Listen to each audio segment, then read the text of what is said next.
Welcome to this explainer. I am absolutely thrilled you're joining us today because we're diving into something so many of us experience but rarely truly understand. We're breaking down the architecture of the active mind. We are going to explore exactly why those restless habits you might have, the ones you probably apologize for in long meetings or classrooms, actually indicate incredibly high intelligence. Today, we're completely reframing how we think about mental and physical energy. I want you to think about something for a second. Do you find it completely impossible to just sit perfectly still? Or maybe you can't seem to switch off your brain at the end of a long, exhausting day. Maybe you're a relentless leg shaker. Or maybe you click your pen constantly, tapping out this rhythm that only you can hear. For a lot of people, these physical tics feel almost mandatory, right? It's like an itch you literally have to scratch. You've probably been told your whole life that these are just bad habits, or maybe a sign you're distracted. But as you're about to see, they are actually something far more fascinating. Okay, let's dive into this, because we need a major paradigm shift.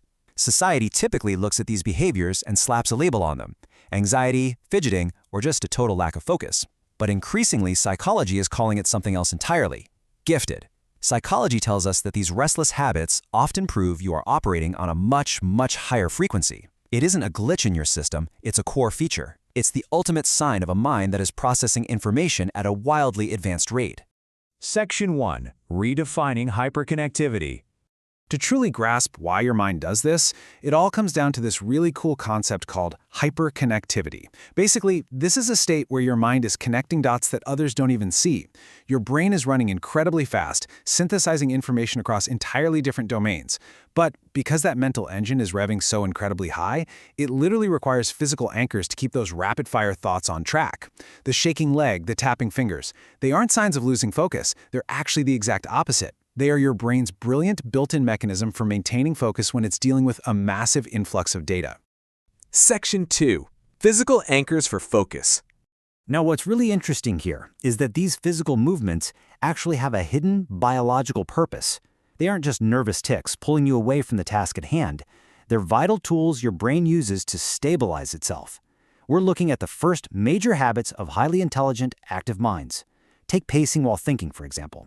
When you get up and start pacing around the room, that physical movement is actively helping your brain manage that intense hyperconnectivity we just talked about. It acts as a regulator for the flow of ideas. And then there's frequent doodling, or tinkering with objects. Taking a paperclip apart until it finally snaps, or clicking a pen until everyone in the meeting wants to kick you out. Well, you do this because you're managing diversified stimulation. When you're trying to process incredibly deep, complex ideas, the environment around you can actually be overwhelmingly static or sometimes way too noisy. Tinkering is your brain's brilliant way of giving your hands a low-level, totally predictable task. And doing that actually frees up your cognitive bandwidth to handle that diversified stimulation and process those deep ideas without short-circuiting. Section 3. A mind in overdrive. So what happens inside the mind when the physical body is finally at rest? Well, it kicks into a multidimensional overdrive. Which brings us to the third habit, and honestly, for many, the absolute most frustrating one: erratic sleep patterns. You lie down, you close your eyes, you are physically exhausted, but your brain suddenly decides it's the perfect time to host a 2 a.m. marathon brainstorming session about a random conversation you had 5 years ago. This maddening inability to rest is a classic hallmark of this cognitive architecture. Why on earth does this happen? It happens because of counterfactual thinking. Even when you are actively, desperately trying to rest, your mind is constantly engaged in testing ideas. It's imagining possibilities. It's asking, wait, what if I did this differently? Or how might this exact scenario play out tomorrow? It's a relentless simulation running on a loop in your head. Your brain doesn't view sleep as a time to power down. It views the quiet room as a blank canvas to test out every possible reality. And that brings us to the fourth habit, a totally fascinating dual-track reality. On one hand, you're experiencing things, living in the present moment, cooking dinner, having a chat, driving down the highway. But internally, you have a constant inner dialogue running parallel to all of it. You aren't just experiencing the moment, you are actively analyzing and questioning your own thinking as you live it. It's like you're simultaneously the actor on the stage and the critic sitting in the audience, running a concurrent track of deep analysis right alongside your everyday life. And this brilliantly illustrates the fifth habit, the snowball effect of the restless mind. Here's how it goes. Step 1. You have an initial thought. But you rarely get to finish it cleanly, right? Because of step 2, you interrupt yourself to add a new connection. Your multidimensional thinking spots a pattern halfway through the very first thought.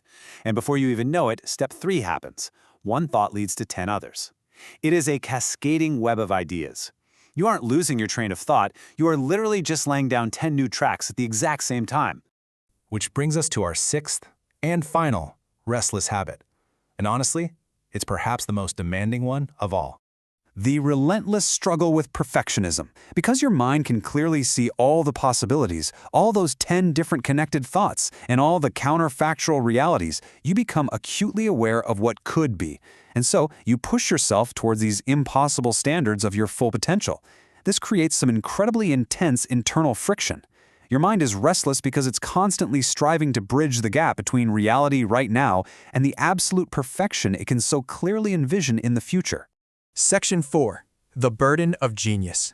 It's a profound paradox, really, and we have to acknowledge the emotional reality of carrying this type of intelligence. It isn't just a fun parlor trick. It's a fundamental way of existing in the world that brings both incredible advantages and some very real heaviness. So the crucial point is this.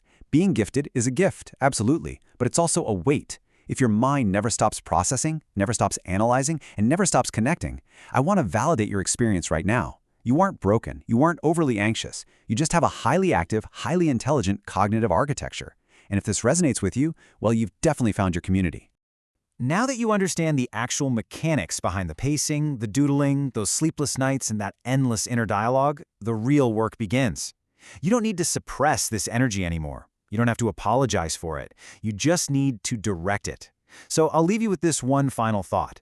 How will you harness the kinetic energy of your restless mind today?